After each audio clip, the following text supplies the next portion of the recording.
무언가에 잘 빠져드는 사람이 있죠.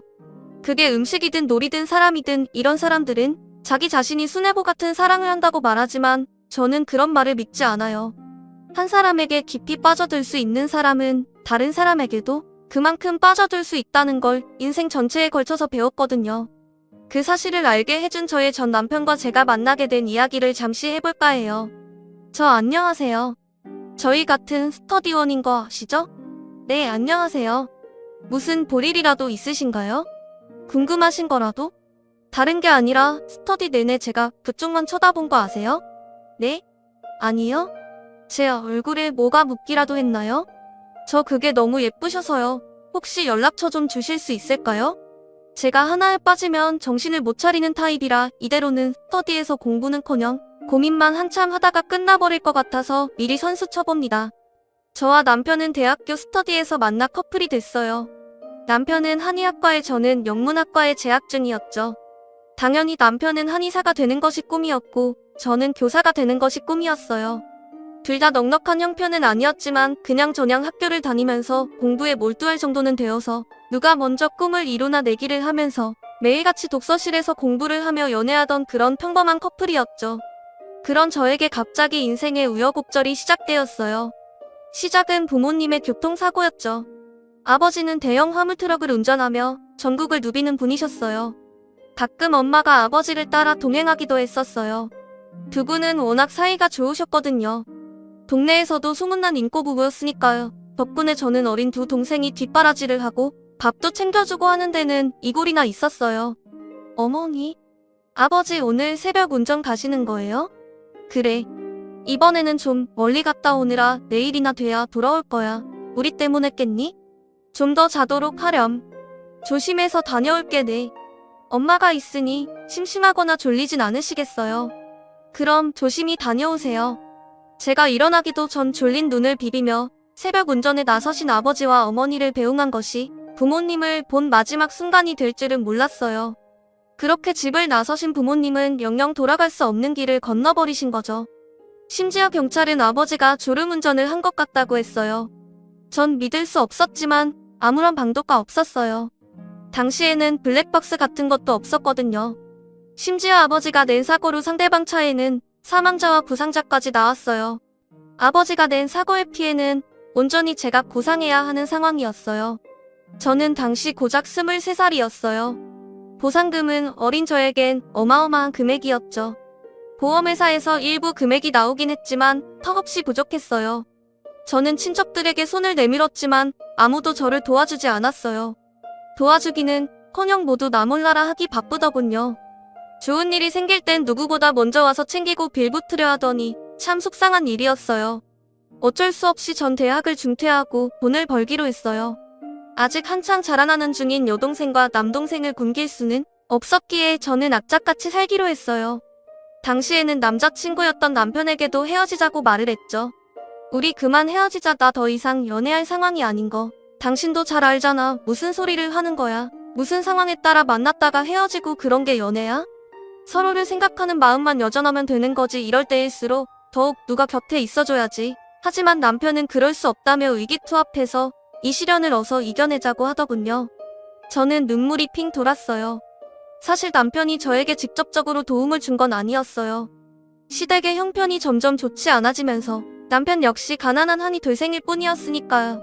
하지만 친척들마저 저에게서 눈을 돌린 상황에 누군가가 옆에 있어준다는 것만으로도 참 든든하더라고요. 정신적 지주가 되어주었다고나 할까요? 저와 남편은 닥치는 대로 아르바이트를 했어요. 남편은 낮에는 공사장에 가서 노가다를 하고 밤에는 공부를 했죠. 저는 평일에는 일을 하고 주말에는 과외를 다녔어요. 데이트를 위해 둘이 만나는 일은 거의 없었어요. 비가 오는 날이면 학교에서 가끔 점심을 같이 먹거나 하루에 한 번 정도 통화를 하며 서로의 생사를 확인하는 정도였죠. 하지만 이게 화근이었어요. 눈에서 멀어지면 마음에서도 멀어진다고 했던가요? 저에게 처음으로 연락처를 물어보며 했던 말처럼 남편은 정말로 뭔가 하나에 빠지면 정신을 못 차리는 타입이었어요. 평소 쓰지 않던 몸을 쓰는 일을 하느라 너무 힘들었던 남편은 일이 끝나고 나면 한잔하자는 동료 아저씨들의 유혹을 이겨내지 못했어요. 술자리에 갔다 오면 몸이 힘든 걸 싹 잊을 수 있다고 하더군요. 그리고 무엇보다 현실을 잊고 푹 잠들 수 있다고 했어요. 그래가지고 공부는 언제 할 거냐고 묻는 제게 남편은 처음으로 화를 냈어요. 그렇게 매일 밤 술에 취해 반쯤 꼬인 혀로 전화해오는 남편의 전화 횟수는 점차 줄어들었어요. 학교에서도 얼굴을 보기가 힘들어졌어요. 불안한 마음으로 밤마다 마셔댄 술은 낮에 남편에게까지 영향을 미치기 시작한 거였어요. 남편은 그 학기에 학사 경고를 받았어요. 집으로 찾아가자 꼴이 말이 아니더군요. 돈이 문제가 아니었어요. 저는 술에 취해 깨어나지도 못하는 남편을 대신해 청소를 하고 설거지를 하고 빨래도 돌렸어요. 그리고 남편을 바라보며 가만히 앉아있다 잠이 들었어요. 깨보니 제가 울고 있더군요. 꿈이라도 꿨나봐요. 그리고 그런 저를 바라보고 있던 남편과 눈이 마주쳤어요. 남편은 저를 언제부터 바라보고 있었던 건지 한참을 가만히 있다가 제 얼굴에 흘러내린 눈물을 닦아주더군요. 그러고는 미안하다고 했어요. 잘못했다고요. 그러고는 제가 너무 보고 싶었다고 하며 저를 꼭 끌어안았어요. 그 후 남편은 공사장 일을 그만뒀어요. 급여는 훨씬 적었지만 그간 밀린 공부를 할 수 있는 편의점 야간 아르바이트도 하다가 사방에 널린 술의 유혹을 견뎌내기 힘들었는지 금방 그만뒀고 아예 한 학기 동안은 학자금을 벌기 위해 휴학을 해야겠다고 했어요. 전 그런 남편이 걱정되어서 제가 할 수 있는 한 최선을 다해 남편을 돕기로 했어요. 저 역시 여러 가지 아르바이트를 하고 있었기에 남편과 함께 많은 시간을 보낼 수는 없었지만 저와 만나지 못하는 동안 남편이 저 대신 술에 빠져버린 것만 같아 너무 미안했거든요. 저는 잠을 줄여가며 남편과 함께 있는 시간을 늘렸고 남편은 성실하게 아르바이트를 하며 한 학기를 보냈어요. 그리고 다시 복학할 수 있었죠.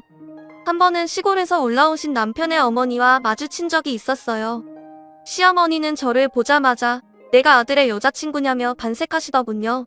내가 우리 아들 여자친구구나. 내가 바로 우리 아들 생명의 은인이구나. 아유 생명의 은인이라뇨. 과찬의 말씀이세요. 전 그냥 옆에 있어준 것 외에 아무것도 한 게 없는 거려. 그 녀석이 한창 술에 빠져있을 때 난 정말 모든 것이 끝나는 줄로만 알았다. 모든 게 다 끝났다고 생각했어. 알고 보니 남편의 아버님이 술을 무척 좋아하셔서 살아생전에 시어머니의 속을 무던히 썩였다고 해요. 시어머니는 아들도 그 뒤를 받는구나 싶어 힘들게 대학 보내놔도 다 소용없다고 생각하며 절망에 빠져 계셨었는데 어느 날 아들이 그동안 마음 걱정시켜드려 죄송하다고 여자친구 덕분에 정신을 차렸다고 연락을 해왔다고 했죠. 시어머니는 제 손을 꼭 잡고는 눈물을 글썽이셨어요. 제가 당신 아들의 생명의 은인이라고 부모님 얘기 들었다고 어린 나이에 고생이 많다고 여러 가지 말들을 하시며 길에서 한참을 우시는 바람에 주변에서 얼마나 이상하게 쳐다보던지요. 시어머니는 남편에게 주기 위해 가져온 반찬들을 모두 저에게 통째로 주시며 나눠 먹으라고 하시고는 시골로 다시 내려가셨어요. 그렇게 남편은 남들보다 1년 늦게 대학을 졸업했고 국가고시에서 한 번 떨어져 다시 1년을 더 보내야 했어요. 그렇게 8년 만에야 한의사가 된 남편과 저는 조촐한 축하 파티까지 열었어요. 개원까지는 한참 멀었겠지만 그날까지 또 힘내보자고 힘들었던 대학 생활을 떠올리며 둘 다 진저리를 쳤어요. 그리고 분위기가 무르익자 남편은 작은 상자를 꺼내더군요. 그동안 고생시켜서 미안해. 앞으로도 고생시키지 않겠다는 말은 못하겠지만 그래도 당신은 언제나 내가 빠져있는 것 중 1순위야. 영원히 당신에게 푹 빠져서 살고 싶어. 나와 결혼해줄래? 영원히 1순위라는 그 말 잊으면 안 돼? 그렇게 우리는 곧장 결혼식을 올렸어요. 일가 친지들만 모인 조촐한 결혼식이었지만 얼마나 행복했는지 몰라요. 여동생과 남동생이 어찌나 많이 울던지 누가 보면 내가 죽은 줄 알겠다고 저는 환하게 웃기만 했어요. 신혼살림 또한 조촐했지만 우리는 이제 정말 함께하게 되었다는 생각에 마음이 든든했던 것 같아요. 억지로 시간을 내서 만나지 않아도 하루 일과가 끝나고 집에 오면 서로가 있다는 생각에 발걸음이 가벼워지더군요. 데이트 비용도 아껴지는데 진작에 결혼을 할 걸 그랬다며 우리는 웃었어요. 그렇게 우리는 알콩달콩하게 1년의 신혼기간을 보냈다가 아이를 가졌어요. 그 1년간 저는 공부를 해서 간호조무사 자격증을 땄고요. 나중에 남편이 괴원을 하게 되면 인건비를 아낄 수 있겠다 싶어서였죠. 자격증을 따고 취업을 한 지 얼마 안 돼서 임신 사실을 알게 된 저는 출산 직후까지 계속 일을 했고 건강한 딸아이를 출산했어요. 이후에도 인생은 계속되었죠. 비교적 평범한 나날들을 보내면서 시간은 잘만 흘러가더군요. 남편의 괴원은 아직까지 꿈도 꿀 수 없었지만 남편은 한의사로서 저는 간호조무사로 비교적 안정적인 생활이 계속됐어요.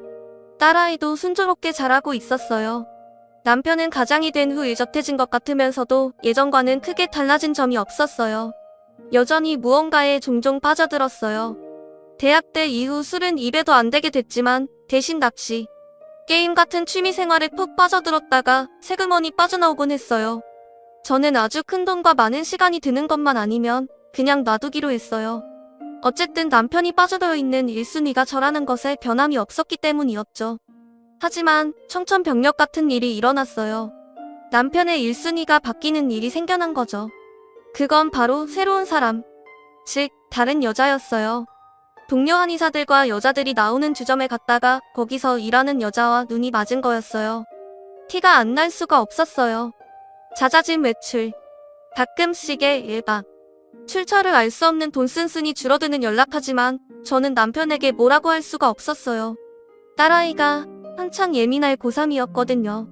저는 최대한 조용히 일을 처리하고 싶었기에 증거를 하나씩 모았어요.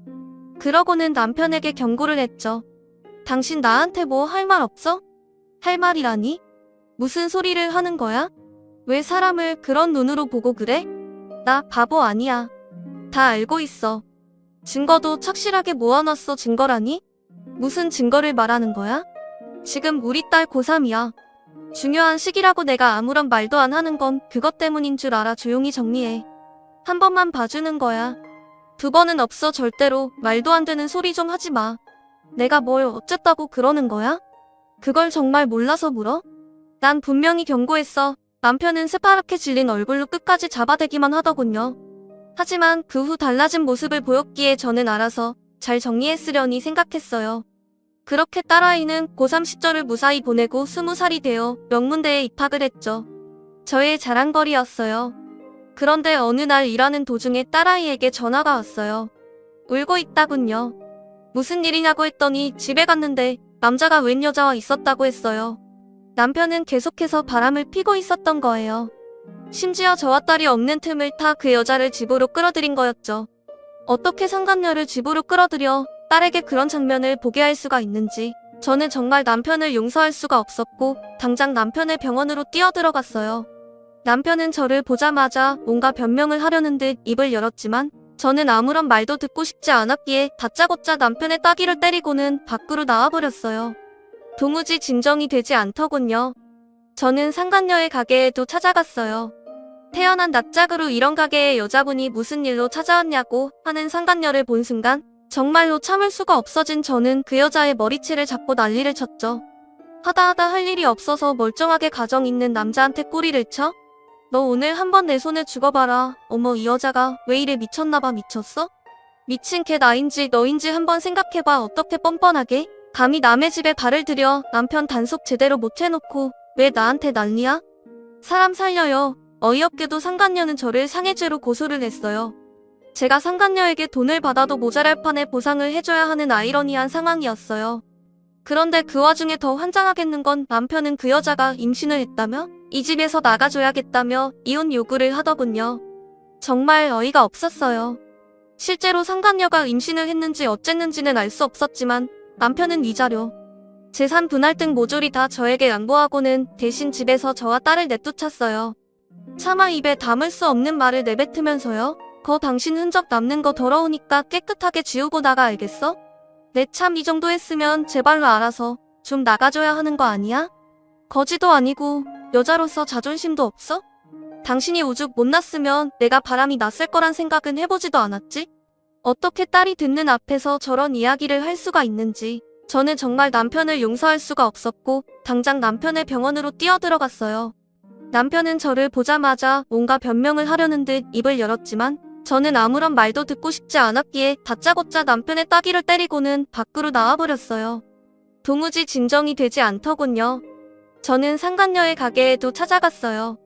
태어난 낯짝으로 이런 가게에 여자분이 무슨 일로 찾아왔냐고 하는 상간녀를 본 순간 정말로 참을 수가 없어진 저는 그 여자의 머리채를 잡고 난리를 쳤죠. 하다 할 일이 없어서 멀쩡하게 가정 있는 남자한테 꼬리를 쳐? 너 오늘 한번 내 손에 죽어봐라. 어머, 이 여자가 왜 이래. 미쳤나봐. 미쳤어?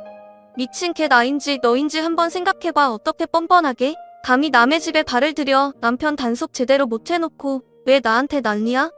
사람 살려요. 어이없게도 상간녀는 저를 상해죄로 고소를 했어요. 제가 상간녀에게 돈을 받아도 모자랄 판에 보상을 해줘야 하는 아이러니한 상황이었어요. 그런데 그 와중에 더 환장하겠는 건 남편은 그 여자가 임신을 했다며 이 집에서 나가줘야겠다며 이혼 요구를 하더군요. 정말 어이가 없었어요. 실제로 상간녀가 임신을 했는지 어쨌는지는 알 수 없었지만 남편은 위자료, 재산 분할 등 모조리 다 저에게 양보하고는 대신 집에서 저와 딸을 내쫓았어요. 차마 입에 담을 수 없는 말을 내뱉으면서요. 당신 흔적 남는 거 더러우니까 깨끗하게 지우고 나가 알겠어? 내 참 이 정도 했으면 제발로 알아서 좀 나가줘야 하는 거 아니야? 거지도 아니고 여자로서 자존심도 없어? 당신이 오죽 못났으면 내가 바람이 났을 거란 생각은 해보지도 않았지? 어떻게 딸이 듣는 앞에서 저런 이야기를 할 수가 있는지, 심지어 쥐꼬리만한 돈을 주면서 저런 소리를 해대니 정말 분통이 터지더군요. 솔직히 말이 한이 사지 여태까지 개원도 못하고 페이닥터로 살아왔으니 재산이고 능력이고 아무것도 없었거든요. 오히려 저와 결혼 후에 제가 착실하게 모아둔 적금 덕분에 겨우 제가 받을 몫이 있었던 것 같아요. 다행히도 딸은 충격을 금방 극복해냈어요. 어차피 전 남편은 어린 시절부터 육아에 적극적으로 참여하지도 않았고 대부분의 시간을 직장과 밖에서 보냈던 터라 딸과 애착 형성이 크게 되어 있지 않았던 거죠. 딸은 엄마만 있으면 된다고 했어요. 연애도 결혼도 다 필요 없다고요. 그러고는 돈이 제일 중요한 것 같다며 명문대에 학벌을 살려 과외를 시작했어요. 저는 그런 딸이 기특하면서도 마음이 아팠죠. 저 때문에 딸이 푸릇푸릇한 대학 생활도 즐기지 못하고 연애도 하지 않고 돈만 아는 아이가 되어버린 것만 같았어요. 안타깝더군요. 저와는 다르게 즐거운 대학 시절을 보내길 바랐는데 말이죠. 이 모든 게 정말 저 때문인 것만 같았어요. 이 와중에 딸은 장학금도 받고 가회비로 생활비까지 보태며 어느새 수석으로 졸업까지 하게 됐어요. 그래서 앞으로는 어떻게 하고 싶니? 엄마가 크게 도와줄 수는 없어도 너 하고 싶다는 거 절대로 말리지는 않을게 글쎄. 굳이 당장 취업을 하는 것보다는 과외나 당분간 계속하려고 해 그래? 괜찮겠어? 수입도 그냥 취업하는 것보다 훨씬 괜찮고 그리고 아이들 가르치는 거 보람도 있어. 애들 성적이 오르면 내가 다 기분이 좋다니까? 심지어 딸을 가르치는 실력이 썩 괜찮았는지 아이들의 성적이 잘 올라서 학부모들 사이에 소문이 좋게 난 모양이었어요. 딸은 과외만으로도 웬만한 대기업을 다니는 동기들보다 훨씬 많은 돈을 벌면서 바쁘게 지냈죠. 대출을 받아서라도 본격적으로 공부방이라도 하나 차릴까 고민을 하던 찰나 딸은 입주 과외를 제안받게 됐어요. 연봉제로 제안을 받았고 거절하기엔 너무 큰 돈이었기에 딸은 그 제안을 수락하기로 했죠. 딸의 말에 의하면 그 집은 어마어마한 대저택이었고 과외를 받는 여학생은 재수생이라고 하더군요. 할머니, 할아버지와 함께 살고 있다고요. 여학생의 아버지는 미국에서 박사과정을 받고 있고 어머니는 돌아가셨다고 했어요. 그래서 조부모님 집에서 함께 지내고 있는 거라고요. 의대 진학을 위해 재수를 하게 되었고 조부모가 돈이 많다 보니 입주 과외를 붙여주기로 한 모양이었어요. 저는 딸이 그 집에서 잘 지낼지 걱정이 되었고 일찍이 어머니를 여의고 어린 나이에 부모님과 떨어져 조부모님과 함께 산다는 여학생의 사정도 딱히 단찬을 들고 그 집을 몇 번 방문했어요. 조부모님에게 딸을 잘 부탁드린다고 인사도 하고요. 그런데 그 집 조부모님이 제 반찬을 맛보고 썩 마음에 들었나 봐요. 저에게 식사 담당 입주 도우미로 와줄 생각이 없냐고 묻더군요. 본인들과 손녀 식사를 영양있게 책임져 달라고요. 그쪽에서 제안한 금액은 간호조무사로 제가 받는 월급보다 훨씬 많았고 딸과 함께 생활할 수 있으니 저로서는 썩 괜찮은 제안이라고 생각이 들어 저는 딸과 함께 그 집으로 들어가게 됐어요. 몇 달을 있다 보니 이 집안의 사정에 대해서 대충 다 알 수가 있더군요. 이 집에는 딸이 과외 공부를 해주는 여학생 외에도 5살 난 어린 남자아이가 있었어요. 알고 보니 그 남자아이는 여학생의 아버지가 다른 여자를 만나 낳은 배다른 동생이었어요. 하지만 여학생은 새어머니의 존재를 부정하고 또 심하게 반대를 해서 같이 살지는 못하고 그 새엄마라는 사람은 여학생의 아버지와 함께 미국에 있는 모양이었어요. 이 집안의 어르신들도 새며느리에게 본인 아들 내조를 잘해주라고 5살 아이는 본인들이 키우는 것이었고요. 새며느리는 한국에 자주 오는 편이었지만 여학생이 너무 질색을 해서 여학생이 없을 때 5살 아들만 종종 보고 간다고 했어요. 덕분에 여학생은 집에서는 늘 기분이 곤두서 있었고 배다른 동생에게도 대면대면하게 됐어요. 오히려 우리 딸의 친언니처럼 저를 친이모처럼 잘 달았죠. 언니라고 부르면 안 되겠죠? 선생님이라고 불러야겠죠? 뭐 나이 차이가 그렇게 많이 나지 않으니까 상관은 없지만 공부할 때는 선생님이라고 부르는 게 좋겠죠? 아유 말씀 놓으시라니까요. 저 그렇게 까다로운 사람 아니에요. 그 아줌마 관련해서만 그런 거예요. 진짜 선생님이 그 아줌마를 못 봐서 그래요. 화장도 진짜 진하고 웃음소리도 이상하고 제가 보기엔 진짜 이상하고 별로인 사람 같은데 아빠는 대체 뭘 보고 그렇게 된 건지 모르겠다니까요. 입주해서 지내다 보니 저는 온 가족과 친해졌고 5살 아이도 가끔 돌봐주는 일이 생기곤 했어요. 아이는 유독 저를 잘 따르더군요. 하루는 아이 방에서 장난감을 가지고 놀아주고 있었어요. 아이는 문득 지겨워졌는지 엄마가 보고 싶다며 칭얼거리더군요. 엄마는 저 먼 곳에 계시잖아. 지금 보고 싶어도 당장 볼 수가 없는데요. 어떡하지? 엄마 사진이 있어요. 보고 싶을 때 늘 보라고 했어요. 그래? 어디 아줌마한테도 한번 보여줄래? 네, 좋아요. 우리 아줌마가 사진을 보라고 했어요. 우리 엄마는 엄청 예뻐요. 아이는 어린아이 특유의 뽐내는 태도로 책상 서랍 안에 있던 액자를 가지고 와 저에게 보여주었어요. 아무 생각 없이 액자를 받아든 저는 어딘가 익숙한 그 얼굴을 들여다보다 그만 액자를 떨어뜨리고 말았죠. 뇨라는 소리가 났고 아이는 이내 깜짝 놀라 울음을 터뜨렸지만 저는 아이를 달래줄 생각조차 못하고 바닥에 떨어진 액자만 한참 동안 들여다보고 있었어요. 꿈에서조차 잊을 수 없는 전 남편의 상간녀였던 그 여자가 그 속에 있었어요. 제가 듣기로는 아이의 엄마는 음대 출신으로 유학생활을 하다가 여학생의 아버지를 만나게 됐다고 했는데 모든 게 새빨간 거짓말이 분명했어요. 제가 듣기로는 그 여자는 어린 나이부터 주점에서 일했다고 알고 있었거든요. 저는 이 모든 진실을 이 집의 어르신들에게 알려야겠다고 생각했죠. 상간녀에게 복수도 할 수 있겠다는 생각도 들더군요. 하지만 그러기 위해서는 증거가 필요했어요. 상간녀의 모든 것이 거짓이고 내 말이 참이라는 걸 모두가 믿게 할 수 있는 그런 증거가요. 단순히 전 남편이 바람핀 여자였다는 것만으로는 상간녀의 모든 것이 거짓말인지 아닌지 증명할 수가 없었으니까요. 저는 이혼할 당시 모아두었던 자료를 뒤적여 보았지만 전 남편의 행적 위주로 모아두어서인지 그 여자의 개인사에 대한 건 거의 없더군요. 저는 전 남편이 그 여자랑 둘이 찍은 사진이라도 아니면 연락한 문자라도 있으면 좋을 텐데 하는 생각에 저는 전 남편의 주변을 다시 캐보기 시작했어요. 안부를 핑계 삼아 여기저기 연락을 돌렸죠. 전 남편은 저와 헤어질 당시에 병원에서는 쫓겨났다고 알고 있었어요. 당연히 개원을 할 돈은 없었을 거고 근처의 병원이 다시 취업하기는 어려웠을 텐데 어딘가에 취업을 하긴 했을 것 같았지만 결국엔 어떻게 되었는지 알지 못했기에 저는 조용히 수소문을 해보다가 전 남편의 사촌 누나와 연락이 닿게 되었어요. 전 남편의 사촌 시누이는 그나마 정신이 제대로 박힌 사람이라 저와는 이혼 전까지 무척 친하게 지냈었거든요.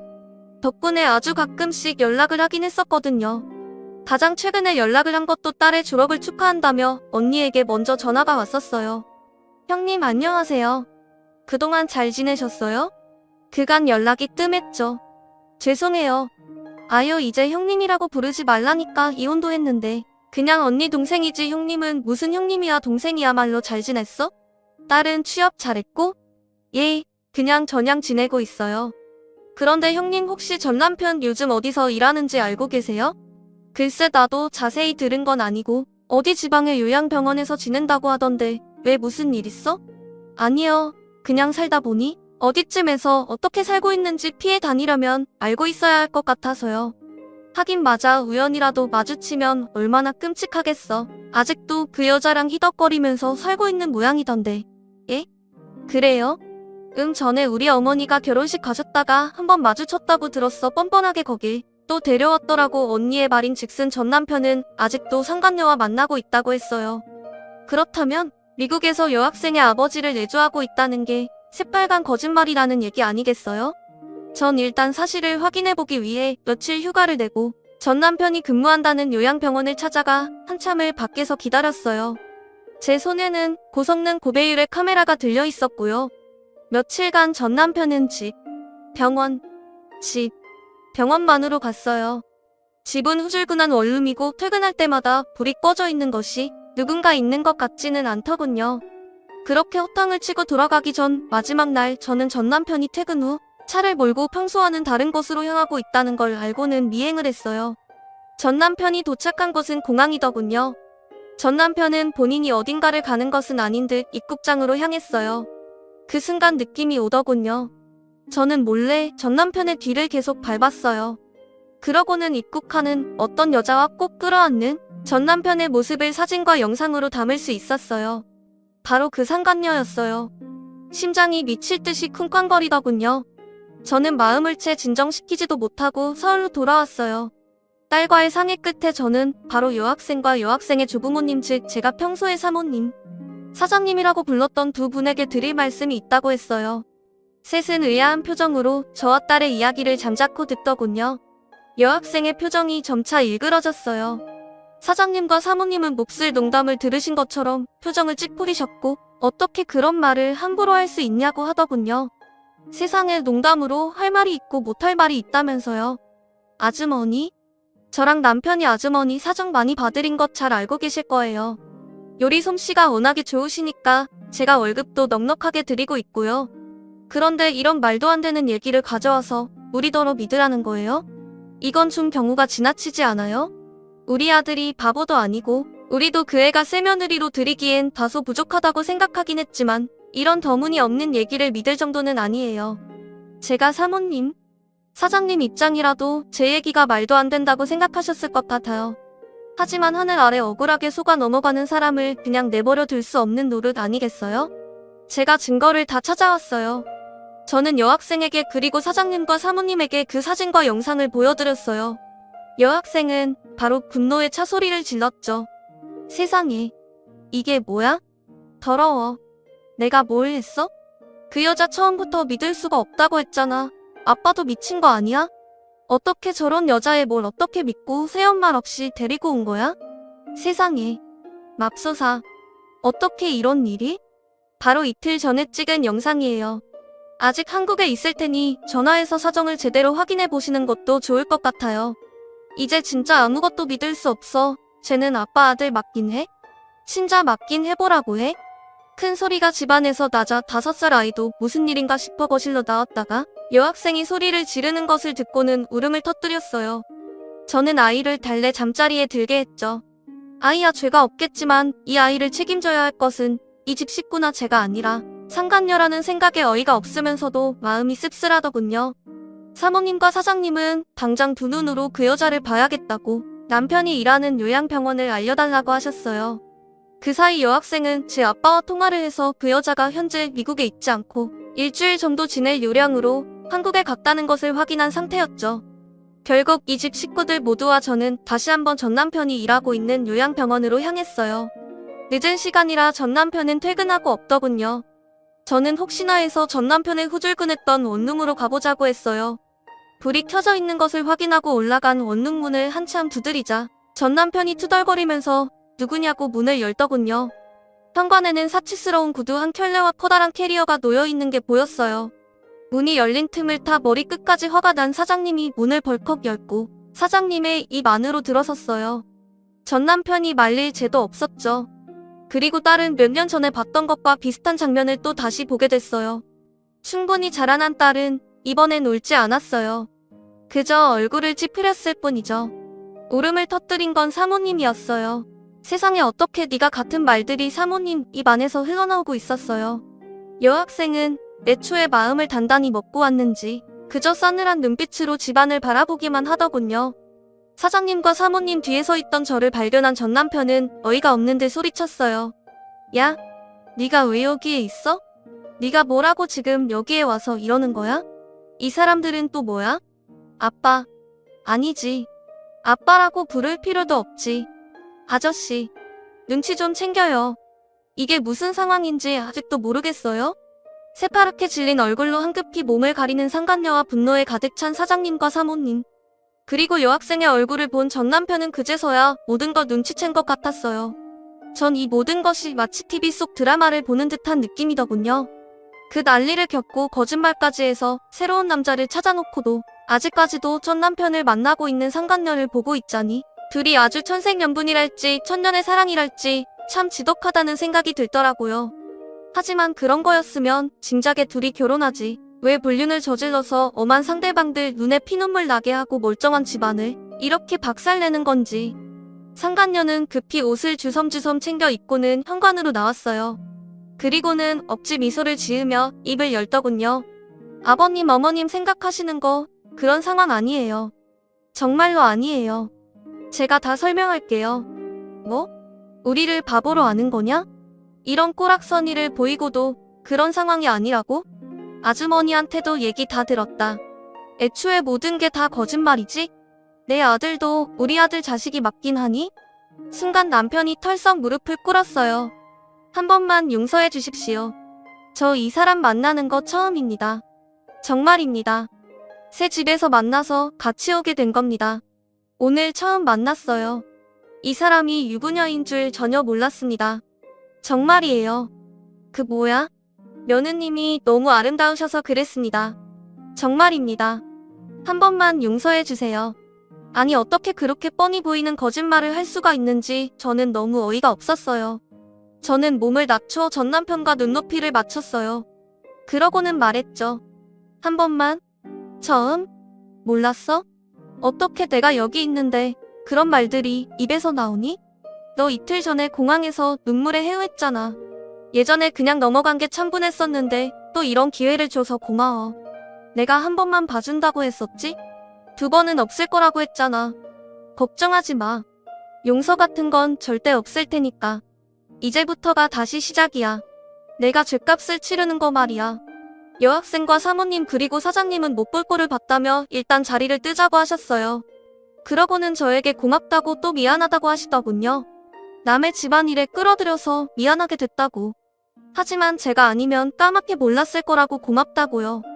저는 딸의 과거 일이 떠올라 여학생에게 괜히 미안했어요. 한창 민감한 시기인데 이런 일을 해야 할까? 남의 집안을 겪게 해서 보게 해서 미안하다고 얘기를 했죠. 하지만 여학생은 오히려 속이 시원하다고 했어요. 저한테 미안해하지 마세요. 선생님, 그리고 이모. 저는 그 여자 처음 봤을 때부터 너무 싫었어요. 아니 아무리 봐도 천박하게 짝이 없었는데 아빠 눈이 어떻게 된 건 아닌가 의심했었다니까요. 그 여자가 진짜로 새엄마가 되면 전 집에서 나갈 생각이었어요. 혹시라도 이번 일로 집에서 나가실 생각 같은 거 하시면 절대로 안 돼요. 전 이제 선생님이 가르쳐주는 공부엔 귀에 들어오지도 않고 이모가 해주는 반찬 외에는 입맛에 맞지도 않아요. 할머니랑 할아버지도 그러시죠? 그 얘기를 하며 여학생은 저와 제 딸의 손을 꼭 잡아줬어요. 자칫 어색해질 수 있는 상황과 관계를 회복시켜주는 것 같아 어찌나 고맙던지요. 그 후 여학생의 아버지가 짧게 귀국해서 저에게 인사를 하고 가셨어요. 고맙다고 또 미안하다고요. 여학생의 반대로 상간녀와 여학생의 아버지는 혼인신고까지는 하지 않았던 상태였던 거예요. 5살 아이는 상간녀의 호적에 있는 상태였고 그 상태로 그 집을 떠나게 됐어요. 그리고 친적 확인 검사 결과 5살 아이는 여학생의 친동생이 아니었던 거죠. 뭐 놀랍지도 않은 결과였네요. 이 집의 식구들은 차라리 불일치가 나와 더 다행이라고 했어요. 만약에 일치가 나왔다면 빼도 박도 못하고 발목 잡히는 상황이었으니 되려 불일치가 나와 천만다행이라고 할 정도였죠. 그 아이의 아빠가 제 전 남편이었는지 혹은 아예 다른 남자였는지는 아무도 알 수 없게 되었어요. 애초에 별로 궁금하지도 않았지만요. 상간녀는 그 집에 남아있던 자신의 옷 한 벌, 구두 한 켤레도 가져갈 수 없었고 오직 아이와 아이의 옷까지 몇 개만을 챙겨서 허둥지둥 떠났어요. 그 누구와도 눈 한 번 마주치지 못하더군요. 사장님과 사모님은 점잖게도 다시는 서울 안에 발들일 생각일랑 하지 말라고 딱 한마디만 하셨어요. 소리 소문 없이 망하게 해서 다시 쫓아내주겠다고요. 그리고 전 남편은 요양원에서 쫓겨났다고 들었어요. 지방이다 보니 한밤중에 일어난 일인데도 소문이 빠르게 퍼져나간 모양이더군요. 요양병원 홈페이지에 민원이 올라갔다고 했어요. 당분간은 페이닥터든 뭐든 죄치워본 좀 힘들지 않을까 싶어요. 게다가 사장님, 사모님 집에서 상간남 소송을 진행하게 되면서 위자료까지 줘야 하는데 돈도 못 벌고 갖고 있는 돈으로 위자료를 줘야 하니 쫄딱 망하게 된 거죠. 한의사라고 떵떵거리고 살 땐 언제고 사자 직업이어도 별 볼 일 없는 인간이 여기 있었어요. 저와 딸아이는 그 집에 남아서 여전히 입주 도우미와 입주 선생님으로 지내고 있어요. 여학생의 성적은 쑥쑥 올라 별 이변 없는 이상 의대 진학은 문제 없을 것 같아요. 지독한 사랑에 빠져 있는 분 계세요? 그 사랑이 남들에게 피해를 주기 시작한다면 그건 더 이상 사랑이 아니에요. 스스로를 지독한 사람으로 만들지 않기를 바라요. 건전하고 아름답고 평범한 그런 사랑을 하시길 바랍니다. 저의 속 시원한 이야기 함께 들어주셔서 감사합니다.